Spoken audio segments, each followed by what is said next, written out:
بسم الله والحمد لله والصلاة والسلام على رسول الله. أيها الإخوة الكرام، السلام عليكم ورحمة الله. هذا هو الدرس رقم 46 من دروس شرح موطأ الإمام مالك رضي الله عنه. باب ما جاء في التأمين خلف الإمام.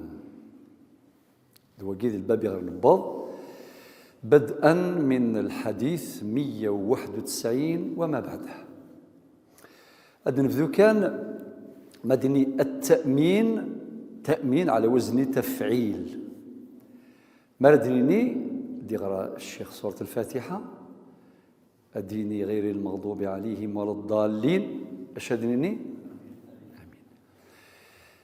أمشي نقار أمين آمين.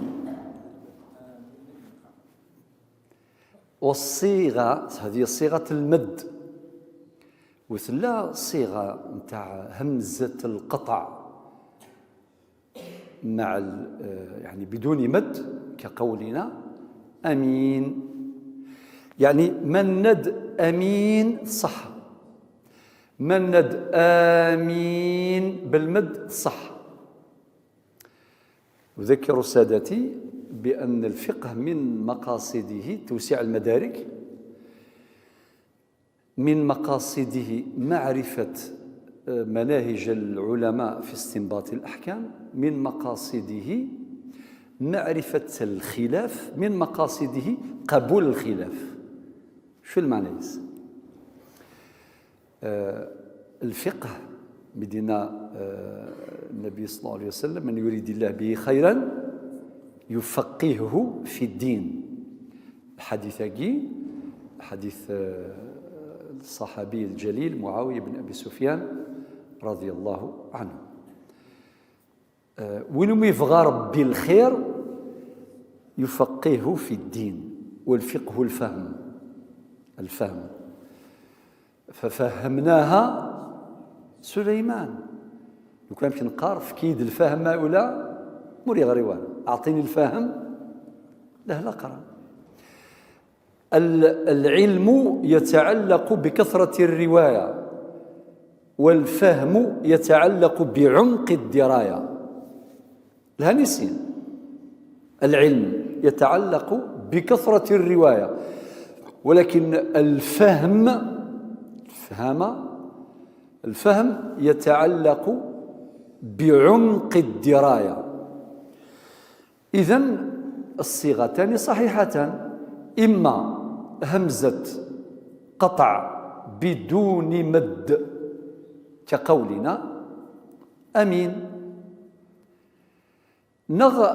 أدنيني بالمد كقولنا آمين، والصيغتان صحيحتان. التأمين على وزن تفعيل. في الحديث رقم 191 حدثني يحيى عن مالك عن ابن شهاب المتوفى سنة 124 للهجرة، عن سعيد بن المسيب، بن المسيب ثقي الصحة إما دينيض سعيد بن المسيب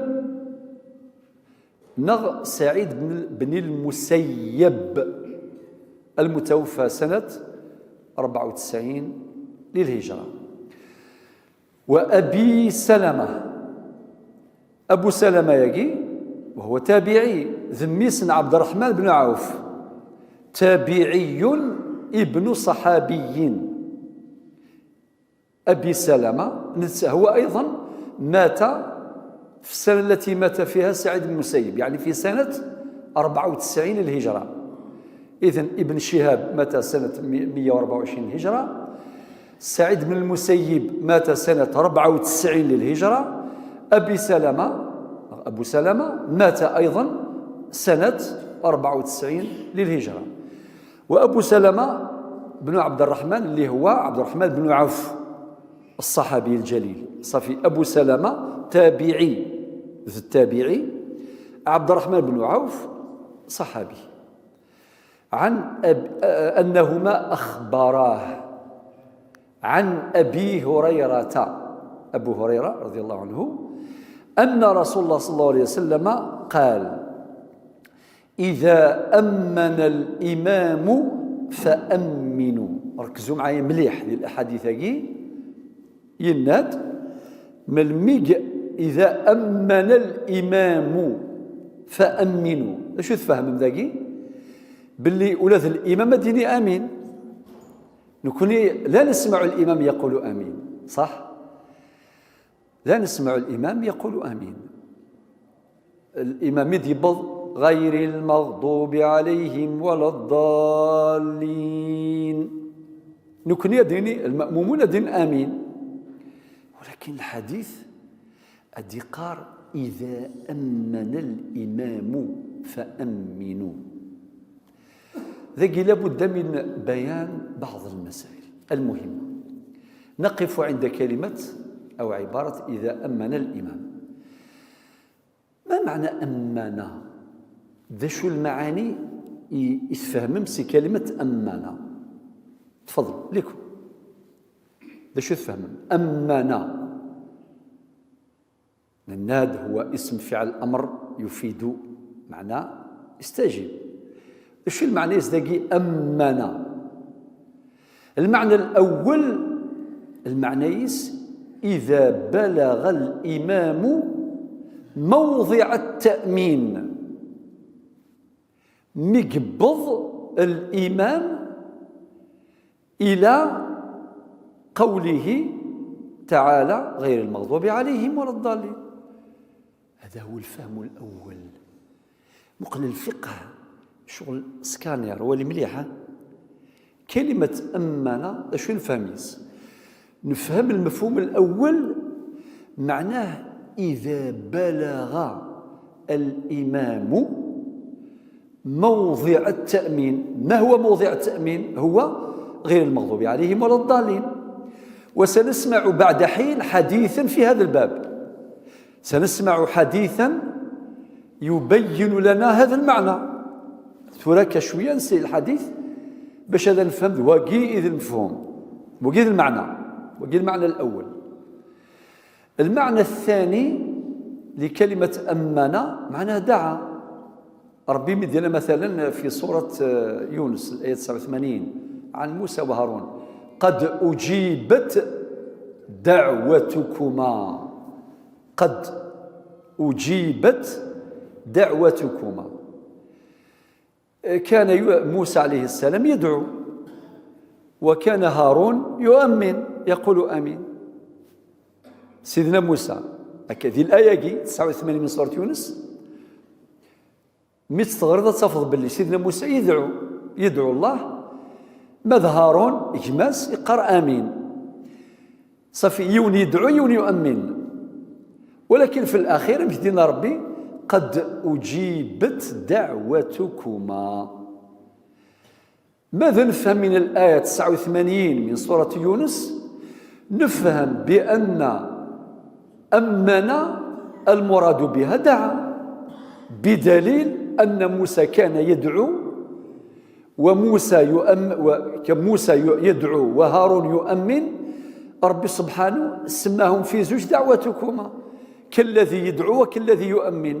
إذن كلمة أمن تحتمل معنى دعا في اللغة، والآية تؤكد هذا المعنى. إلى المعنى الثلاثة المقصود بذا أمن معنى إذا قال الإمام آمين، مع انتهى الإمام يقول آمين، كما في هذا الحديث رقم 91 عند دين النبي عليه الصلاة والسلام: إذا أمن الإمام فأمنوا. نغاو نلاحظوا نكون في ثمورتنا الصلاة الجهرية لا نسمع الإمام يؤمن، صح؟ عموما الشيخ ودي قرار آمين، الشيخ هذين كان غير المغضوب عليهم ولا الضالين، أنسل كان ثورة كان الظل المغرب ونسلال الإمام من آمين. نغاو بين قوسين الفقه واش يوسع المخ. اثنين يسفهم غيد أندل الخلاف من سن الخلاف، يسفهم غيد نقطة أخرى: قبول الخلاف. يسفهم غير مسألة أخرى مهمة أمشي راه تقرز في درتنا خاطر ما يليون يغرى كان الحديث يخدم فوضى ديال الأمة نغالا مهديني بين الأمر راكي مشروع خلاص مشروع حتى إذا كان صاد رأي آخر لا تنكر على الرأي الآخر لا تنكر. إذا أمن الإمام يحتمل يعني يحتمل 3 معاني. المعنى الأول إذا بلغ موضع التأمين سنسمع الحديث بعد حين. المعنى الثاني معناه إذا دعا وجبنا الآية 89 من سورة يونس. والمعنى الثالث معناتها إذا قال الإمام آمين.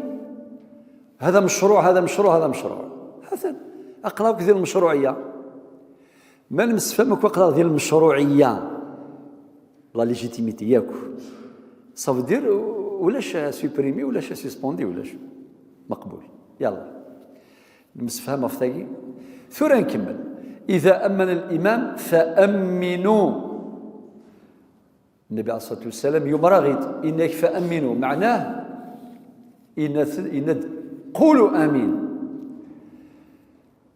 ثورة ذاكي لازم نبين مسألة في غاية الأهمية. ذا شوت يكمل الحديث إند فإنه من وافق تأمينه تأمين الملائكة. ذاك النبي عليه الصلاة والسلام غادي قار ما رادين نكوني آمين يا أخي الملائكة قرن آمين الملائكة قرن آمين نكون نقر آمين يعني اللهم استجب ما إلا أمين النغ يوفق آمين الملائكة إلى الخير ذا مقرنا غير تراجو باش يدي النبي عليه الصلاة والسلام غفر له ما تقدم من ذنبه.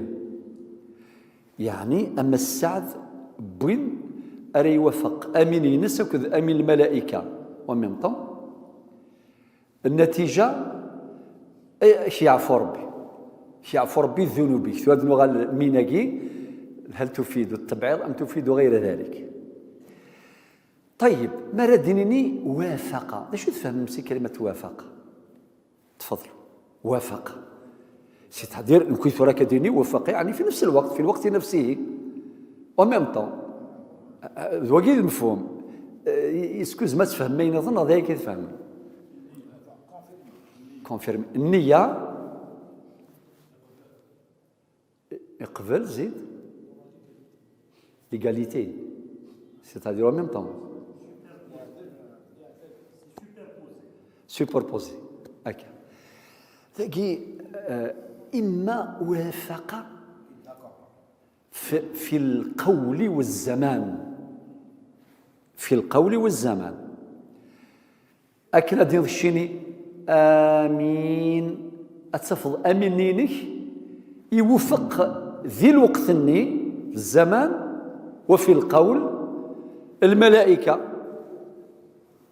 يعني يوفقك ربي باش توافق الملائكة مدقارا آمين. وقيل المعنى الأول. المعنى الثاني خاطئ المعنى يسفي النية والإخلاص خاطر ماشي ذا هو كان يعني كوني نزرى بلي تظليت شو دينا ربي قد افلح المؤمنون الذين هم في صلاتهم خاشعون.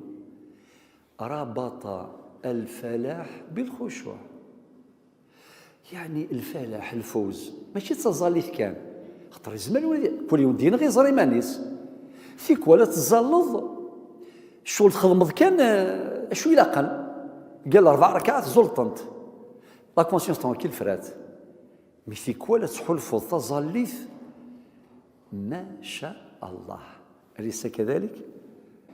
ولكن إذا كان زر باللي ثلاث ظليت لا ظليت صح لا ماشي صح زر كلمة كما ذكرت قبل الفجر تزلط صلاة القيام ودقرار مزاليتني طهور راتبة ما ذين قلان أليس كذلك؟ شيش كيما نيك تزريض نزرك كيما النض عند فيليض اللغة يجي ثم عصري ثقي كونيكتيض مليح. لذلك هناك المعنى الثاني المراد به وافق، معناها في الإخلاص والخشوع. هذا المفهوم منطقي ولا ماشي منطقي؟ أولا قلنا سي لوجيك. لو توب لو بروميي شوا مثلا تخدم ذي سين توافق الملائكة في القول والزمان والإخلاص والخشوع، وثاقي سي لو توب.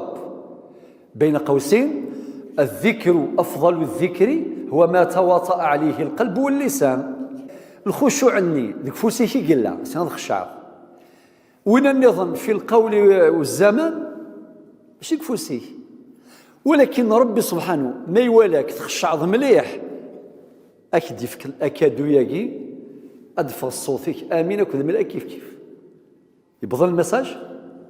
خاطينا توفيق الله، توفيق الله، توفيق الله ذي التوفيق ربي سبحانه توفيقا.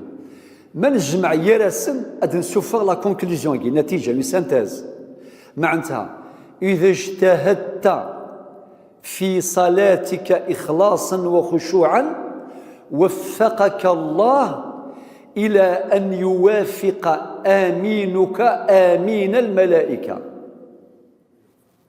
ميساج رسي يبغض ما شاء الله. ثورة أدنني النظم من وافق تأمينه تأمين الملائكة نمس فهم النتيجة غفر له ما تقدم من ذنبه، يعني يعفو ربي الذنوب يروح يعدان. قال ابن شهاب في الحديث 191 ابن شهاب وكان صلى الله عليه وسلم يقول آمين. وهذا الحديث حديث مرسل ولكن له طرق أخرى يعني صحيحة. إزمر قد يقول قائل إزما دينيون يا عجبا أتخدم الشغل ما كذا مشطوح كيف ربي الخير ما كي حاجة كبيرة، حاجة كبيرة. تبعني مليح ركز معايا. تخدم الشغل ذا مشطوح كيف ربي لا جرد القرآن.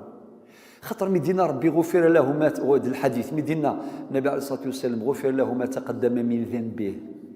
ميناجي هي بيانية وليست تبعيضية. مردين ضمن من شوية سقاطاس مثلا في سورة الأحزاب الآية 23 ربي يناد من المؤمنين رجال صدقوا ما عاهدوا الله عليه فمنهم من قضى نحبه ومنهم من ينتظر وما بدلوا تبديلا. يعني الرجلة في الركزة وكذا يتسكت ربي للبعض مش الكل.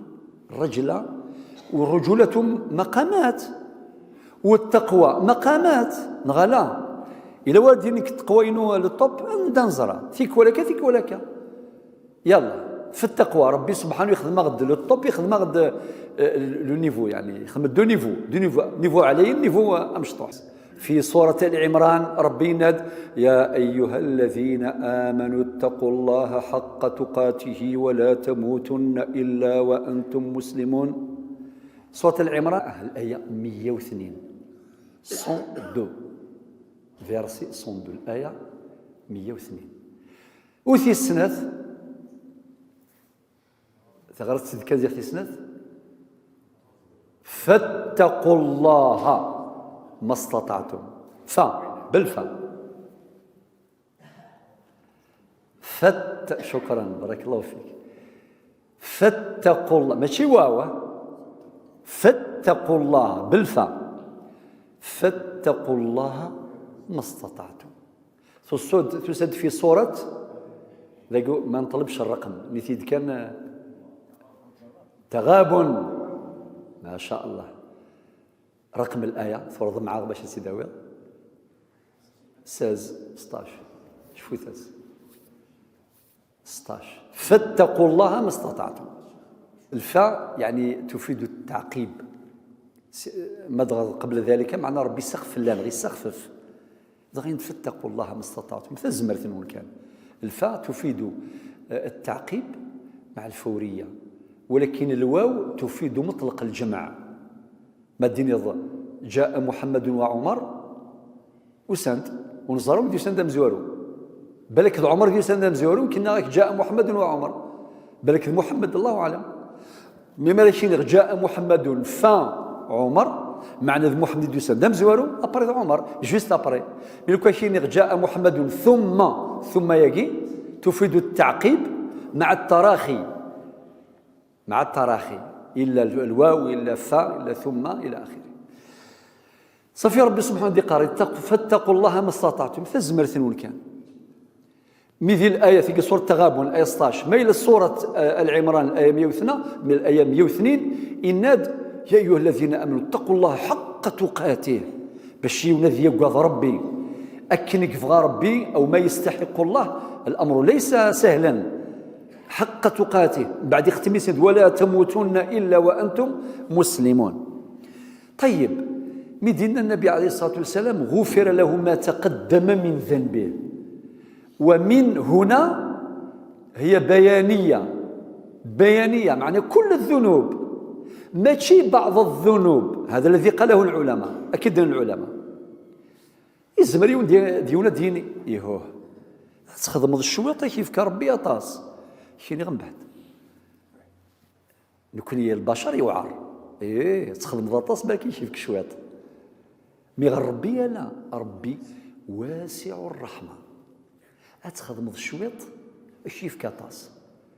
لنت الأحاديث كثيرة كقوله صلى الله عليه وسلم من صام رمضان إيمانا واحتسابا غفر له ما تقدم من ذنبه. تصوم كان قور إيمان واحتسابا كي يسمح ربي أين عدى. الحديث النظم من قام ليلة القدر إيمانا واحتسابا يونيض ما يوفقك ربي أنا غالبا التوفيق أتوفقض الليلة ونزرارة يا أخي أمرنا بالاجتهاد كي قال النبي عليه الصلاة والسلام التمسوها في العشر الأواخر من رمضان. شفا من الأحاديث التمسوها يعني نذي فلاس عستت هكا ذي 10 سنين قاروث ذي الحديث واضح في الوتري يعني ليلة 21 23 25 27 29 ولكن من قام ليلة القدر إيمان واحتسابا غفر له ما تقدم من ذنبه. وفي حديث آخر من قال حين يسمع الأذان مرصد الأذان ميفوك طبعا بعض المؤذن بعد أشهد أن لا إله إلا الله وحده لا شريك له وأشهد أن محمدا عبده ورسوله. أم بعد رضيت بالله ربا وبالإسلام دينا وبمحمد نبيا. أشو دين الحديث غفر له ذنبه ودينا ذاكي غفر له من ذنبه ولاش من تكور غفر له ذنبه. أتخدم حاجة مثاقي تمشطوح خطر مزيط تاقي شوي لانديس تقيمض صيغ المؤذن يتسدل شات تبعض تزرمك شات تبعض المد يوض حي على السطح الفاعدين لا حول ولا قوة إلا بالله. وبعدين أشهد أن دور الدعاء يجي أدين رضيت بالله ربا وبالإسلام دينا وبمحمد نبيا. أكيد يساد الحديث لا تجتهد وبمحمد رسول لا إلى نبيا ذاكي معناه إلى قاك يساد الحديث دنيني. قد يقول قائل إذن على جل عمل بسيط رب سبحانه يغفر لك ذنوب أنك وافقت تأمين الملائكة. ماذا نقول هذه من رحمة الله وكرمه. الرحمة ربي الكرم ربي سبحانه. نبويد أحاديث سلام من صام رمضان إيمانا واحتسابا غفر له ما تقدم من ذنبه من قام ليلة القدر إيمانا واحتسابا غفر له ما تقدم من ذنبه من قال حين يسمع الأذان سمعت الحديث أشهد أن لا إله إلا الله وحده لا شريك له وأشهد أن محمدا عبده ورسوله رضيت بالله ربا وبالإسلام دينا وبمحمد نبيا غفر له ذنبه.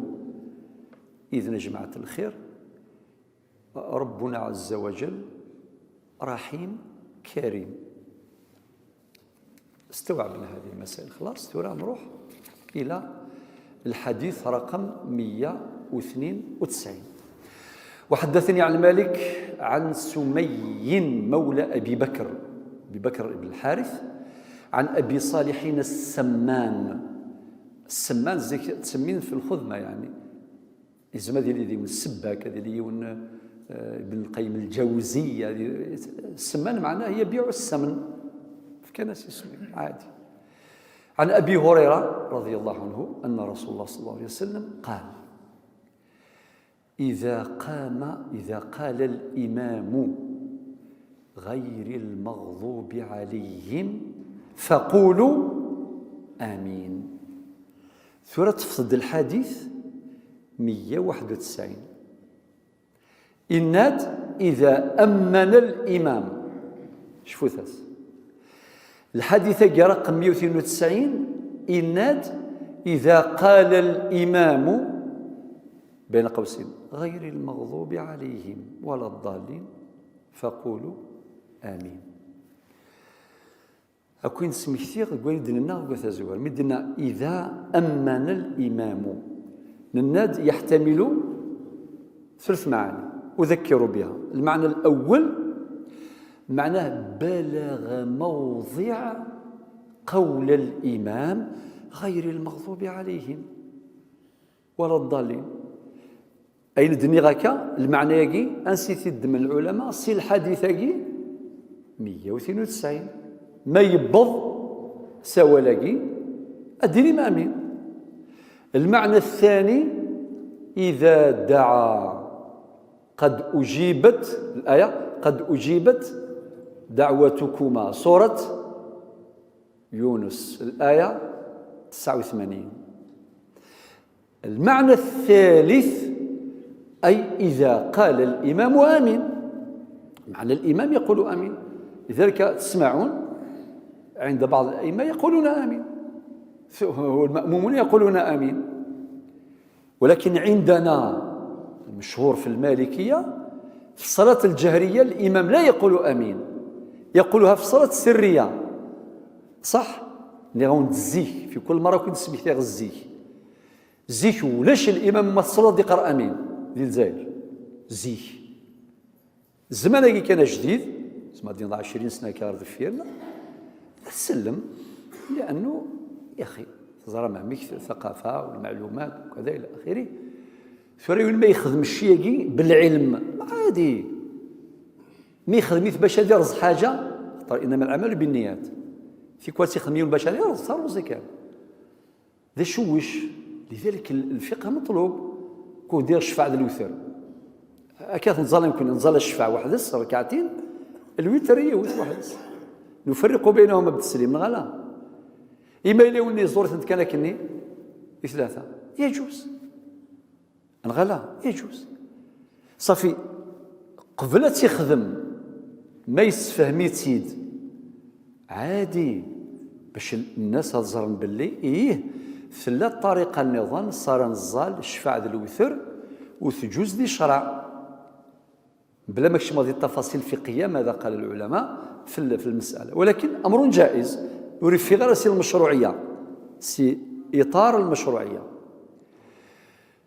ولكن ما اللي يخدم تيون كنكا هذه شوش في الغاشي بالك اسقرن السنين ثلاثة تسو يكريتسو سبحان الله سبحان الله سبحان الله ميفوك كاينه يا رد قام سبحان الله هذا شو خدمه سي ثانو السلمضاره كايني ثلا يني دا خويا بين باش نغلظاره مدبين ضاين اني السن انفهم ذا شو الا عند المشروع وتزاد تمسني يكدي المسائل الفقهيه الخلافيه التي شرحناها في هذه المجالس المباركه.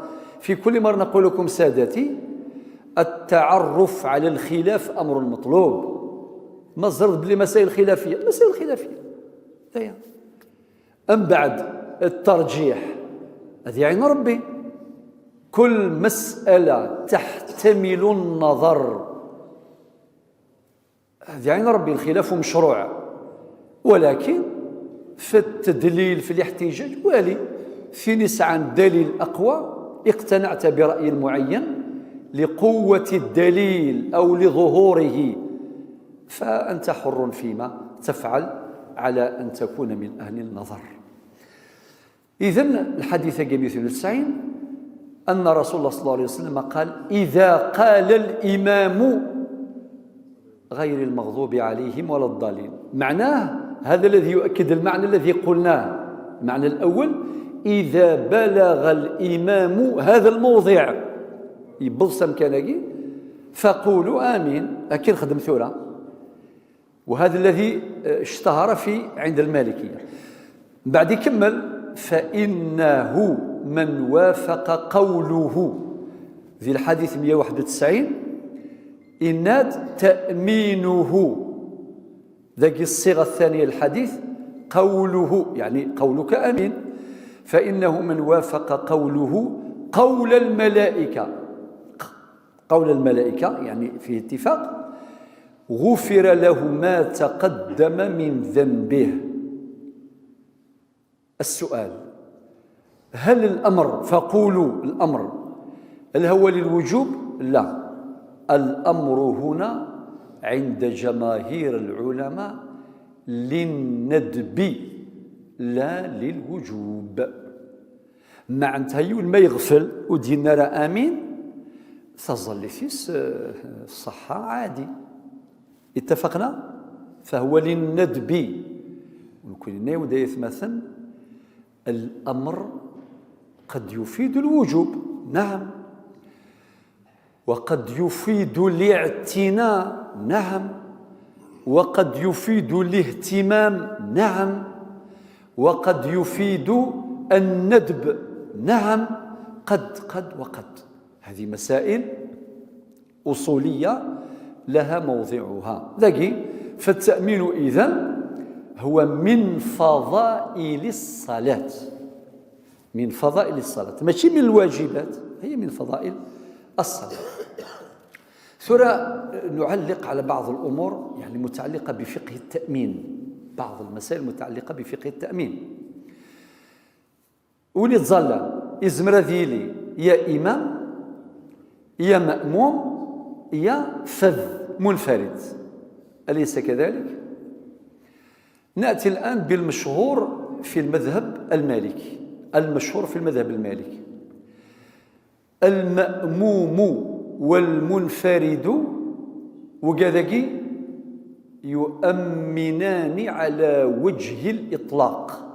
ما معنى يؤمن على وجه الإطلاق؟ معناه يؤمنان في الصلاة السرية ويؤمنان في الصلاة الجهرية. يعني مردين الإمام كما في الحديث رقم 193 في الموطأ: إذا بلغ يعني يقبض الإمام إلى قوله تعالى غير المغضوب عليهم ولا الضالين، هنا الإمام لا يقول آمين في الصلاة الجهرية عندنا في المالكية، وإن كان هناك استثناء سأذكره بعد حين، ولكن المأمومون كلهم يقولون آمين. إذ الصلاة السرية صافي الإمام يقرأ في السر ونحن نقرأ في سرنا، أليس كذلك؟ كي نوصلوا إلى غير المغضوب عليهم ولا الضالين نقول آمين، وهو يقول آمين أيضا. خاطر السرية صلاة الظهر أو العصر مثلا، الصلاة السرية نتسى الإمام أديني آمين، عملا بحديث الحديث رقم 191 في الموطأ. ماذا نكون إذا كيف نقول آمين خاطر نزل سريا. وقي هذا هو المراد بأن المأموم والفذ والمنفرد ما يظل وحدث يؤمن مطلقا، أي في الصلاة السرية والصلاة الجهرية. بالنسبة للإمام كما قلنا المشهور في المذهب أن لا يؤمن في الصلاة الجهرية ولكن يؤمن في الصلاة السرية. وذاك خلاف ظاهر بين السادة المالكية وبين جمهور العلماء. كي نقول الجمهور الأحناف والحنابلة والشافعية، الإمام يؤمن في الصلاة السرية وفي الصلاة الجهرية، هكذا. والمشهور عند المالكية أن الإمام يؤمن فقط في الصلاة السرية ولا يؤمن في الصلاة الجهرية. ولكن عند المالكية، وهذا من ثراء المذهب المالكي، هناك رأي الإمام مالك عند المدنيين يوافق رأي الجمهور، أي يؤمن الإمام أيضا في الصلاة السرية كما يؤمن في الصلاة الجهرية.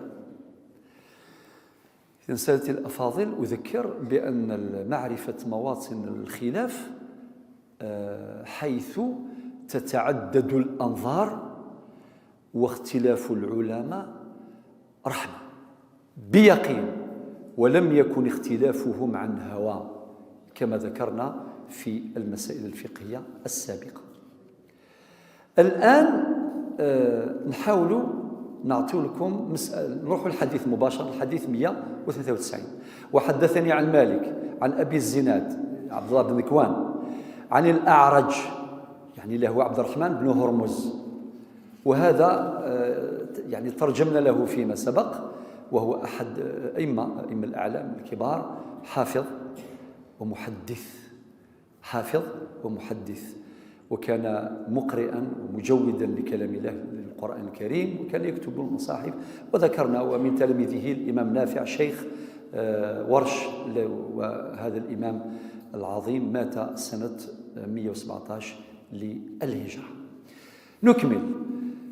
عن الأعرج عن أبي هريرة رضي الله عنه أن رسول الله صلى الله عليه وسلم قال: إذا قال أحدكم آمين، مردينيون ديون آمين، وقالت الملائكة في السماء آمين. نعود مرة أخرى، صفي الحديث 191 إنه وافق تأمينه تأمين الملائكة.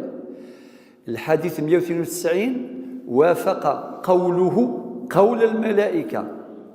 الحديث 193 وقالت الملائكة في السماء. الملائكة ماهوش المراد فقط الملائكة الحفظ، كل الملائكة بإطلاق في السماء آمين.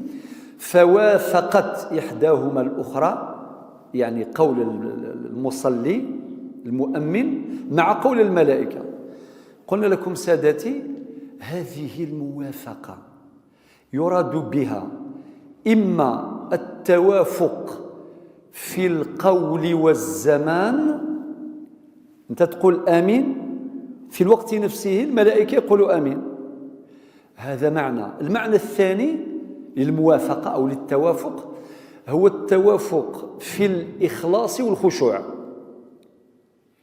ولكن هذا يكمل هذا. ممكن نستنبط معنى لطيفا أن الذي يخلص في صلاته ويخشع في صلاته لأن الخشوع روح الصلاة، ثم أن الخشوع هو سبب الفوز، كما في قوله تعالى: قد أفلح المؤمنون الذين هم في صلاتهم خاشعون.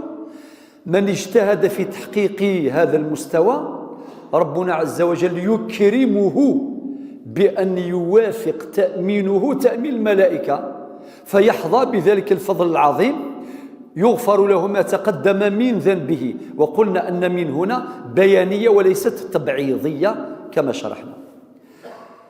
إذا قال أحدكم آمين وقالت الملائكة في السماء آمين فوافقت إحداهما الأخرى غفر له ما تقدم من ذنبه.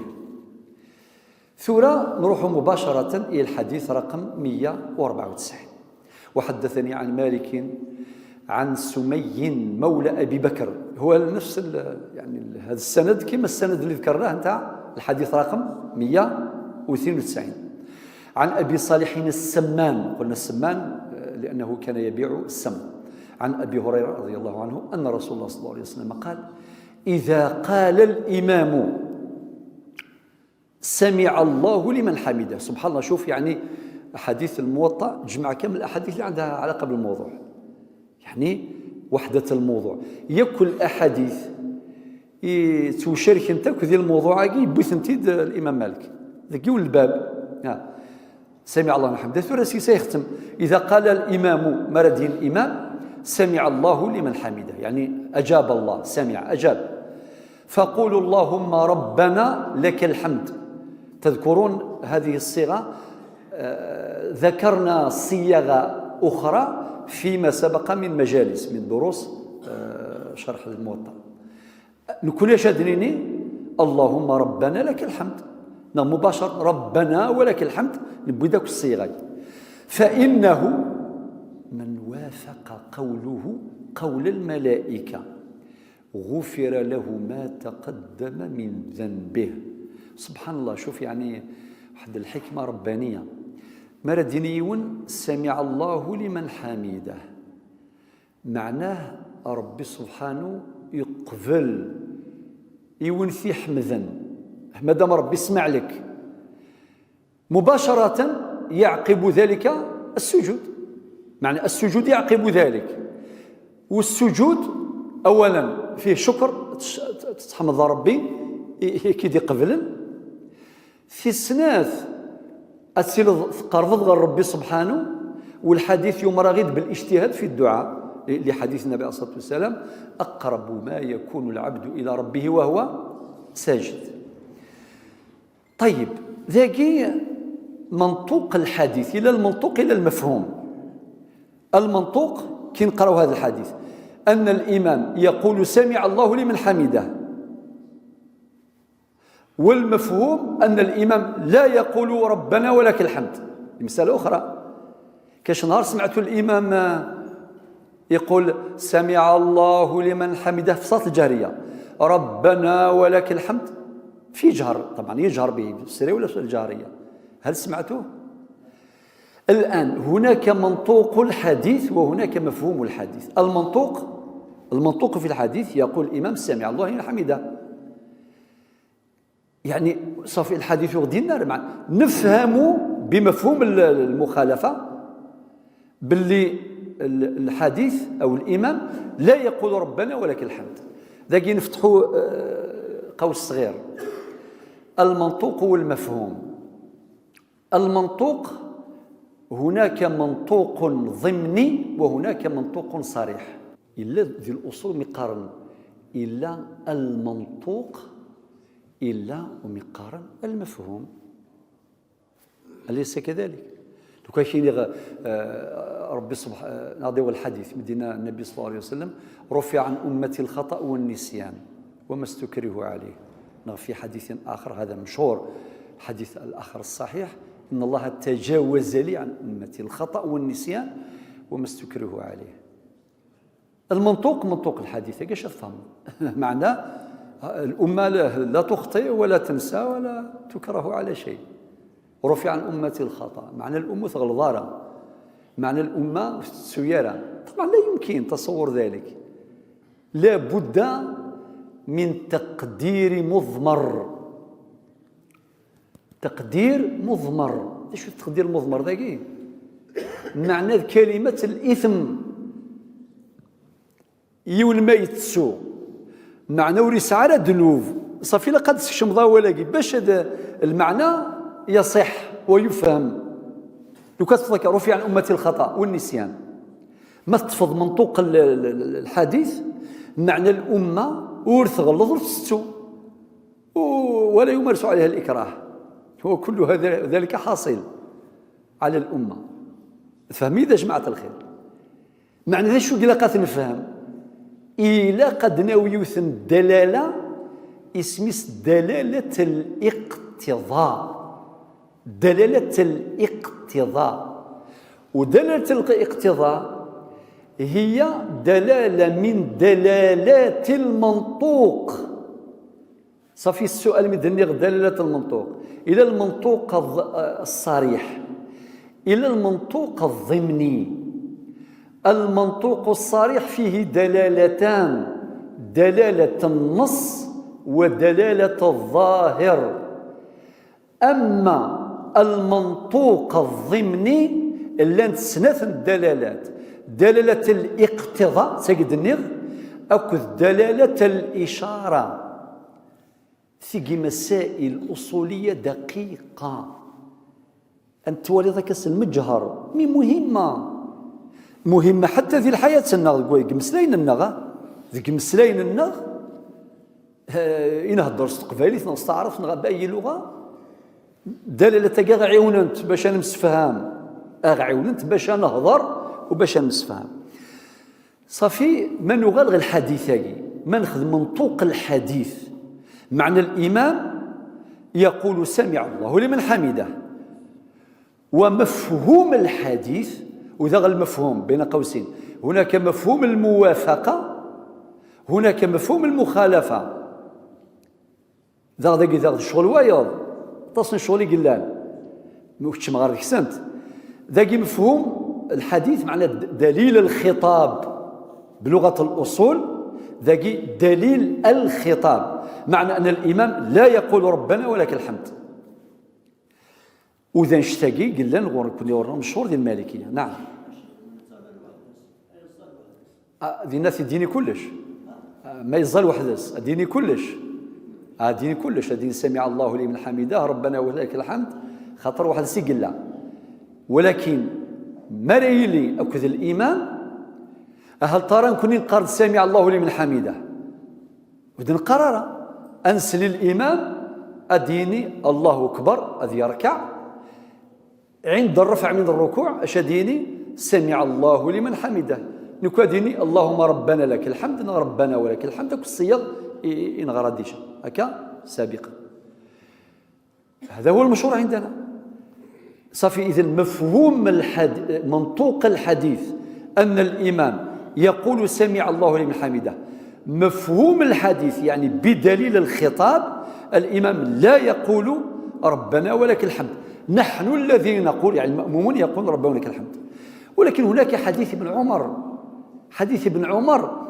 أدي قرأ الإمام أديني إذا قال الإمام سمع الله لمن حمده ربنا ولك الحمد معنى الإمام يقولهم في زوج من هنا نقول أن هذا وارد فالإمام يقولهما معا هكذا نفهم من هذا الحديث حديث ابن عمر معناه الإمام يقولهما معا يقول سمع الله لمن حمده ويقول ربنا ولك الحمد ولكن إذا تعارض المنطوق والمفهوم يعني معرفة هذه الدلالات شو المعنى حتى ذي دلالات ذي مفهوم المخالفة مثلا ثل دلالة اللقب لمفهوم اللقب ثل مفهوم الصفة ثل مفهوم الشرط ثل مفهوم العدد أتصل المسائل عند التعارض ذي نرى نحوج نحتاج إلى فهمنا لهذه الدلالات باش نعتمد هذه قبل هذه فما نقدم نقول فإذا تعارض المنطوق مع المفهوم أي دلالة النص وهي أظهر الدلالات وهي المنطوق الصريح أقوى الدلالات وبذلك قال الأصوليون مثل صاحب جمع الجوامع تاج الدين السبكي رحمه الله فهي أظهر الدلالات أوضح الدلالات دلالة النص فإذا تعارض المنطوق مع المفهوم يقدم المنطوق على المفهوم يقدم النص على المفهوم والله ولي التوفيق والسلام عليكم ورحمة الله